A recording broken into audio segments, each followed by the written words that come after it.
Today we will see question number 9 from 10.1. They are saying without using distance formula, show that the points this point are the vertices of parallelogram. To prove any diagram as a parallelogram, we should know these two properties of parallelogram. First property says the diagonals of parallelogram bisect each other.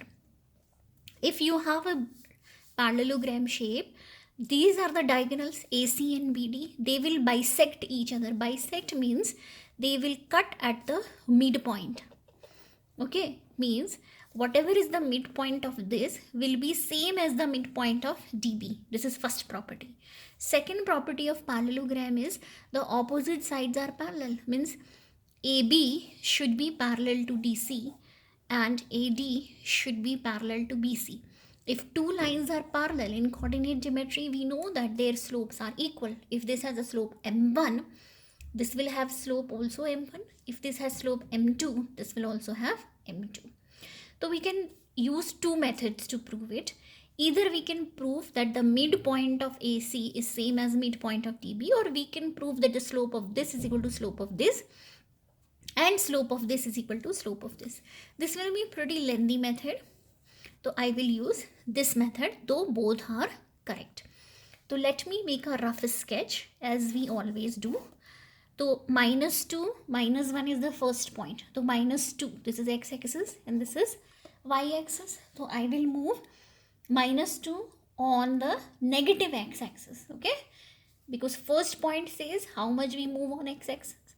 Second point tells how much we move on y-axis. So -2, 1, 2. And -1 means little bit down.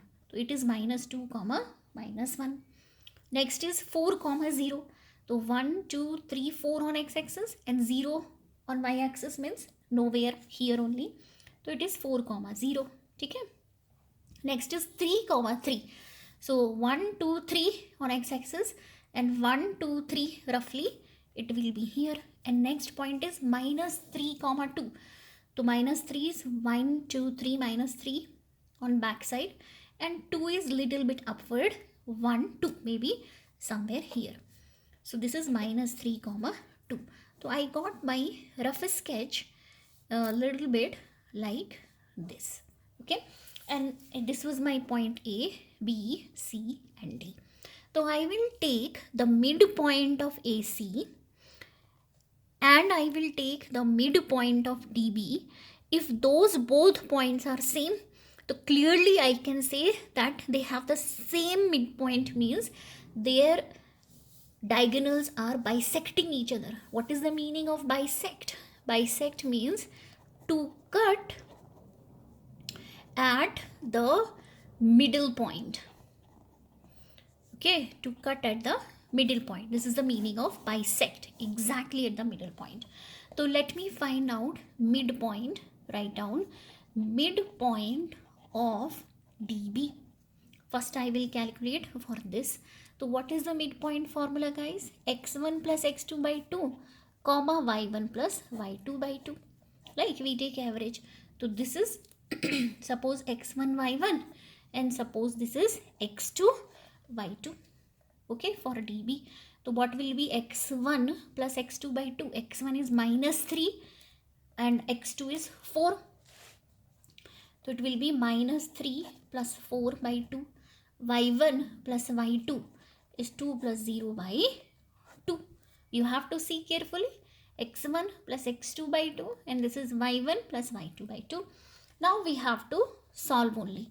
So 4 minus 3 is 1 by 2 and 2 by 2, correct? And what is 1 by 2 is 1 by 2 comma 2 cancel is 1. So I am getting midpoint 1 by 2 and 1. Now let me see what is the midpoint of now we will calculate midpoint of AC, this line, correct? For this line, suppose I am assuming this is x1 y1 and this is x2 y2. So what will be the midpoint, guys?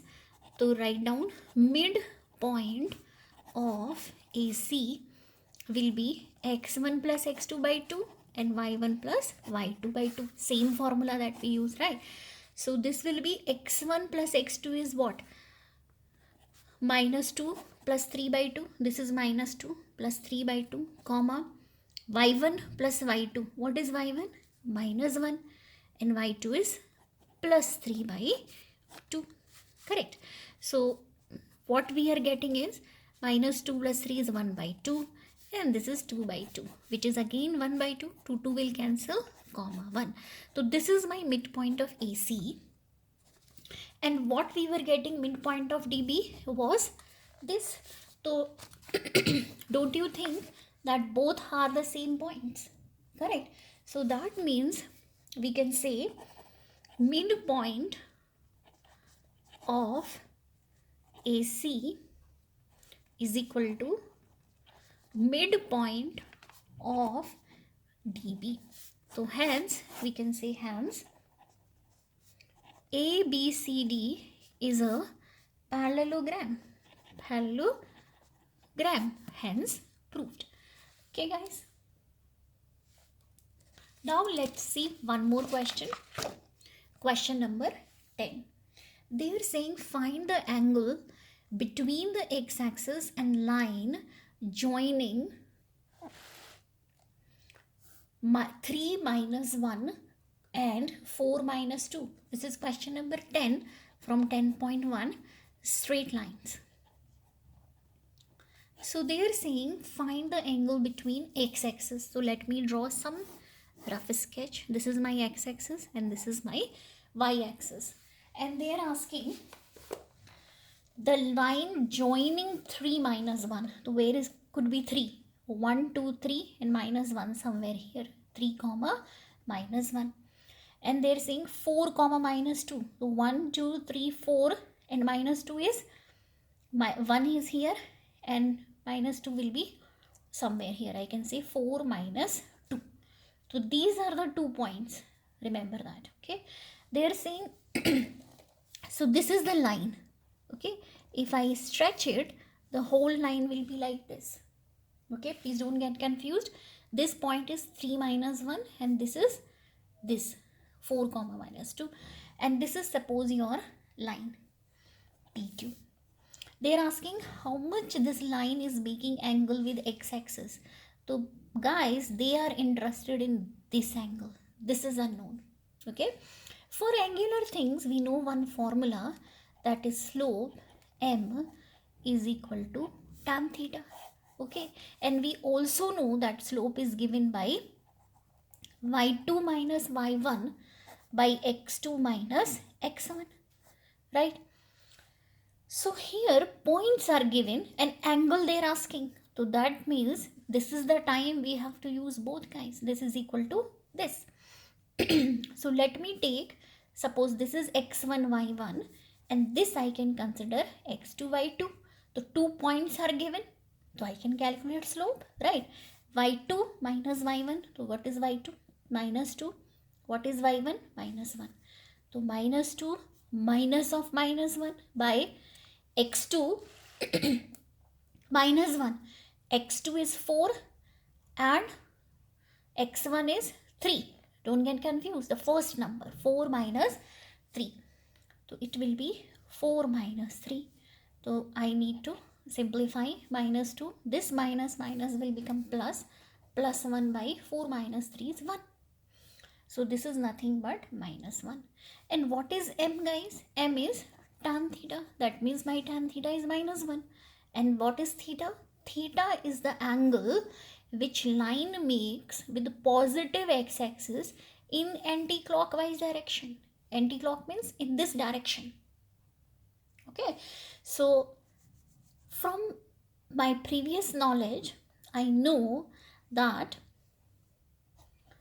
tan 135 is minus 1. How guys?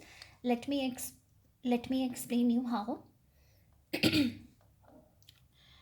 Can I write tan 45 is 1? We know that, right? But we need the angle where it is minus 1. The value is minus 1. So in second quadrant, tan theta is negative in second quadrant, and second quadrant is represented by tan of pi minus that angle where it is positive. So pi minus 45. So it is tan 180 minus 45.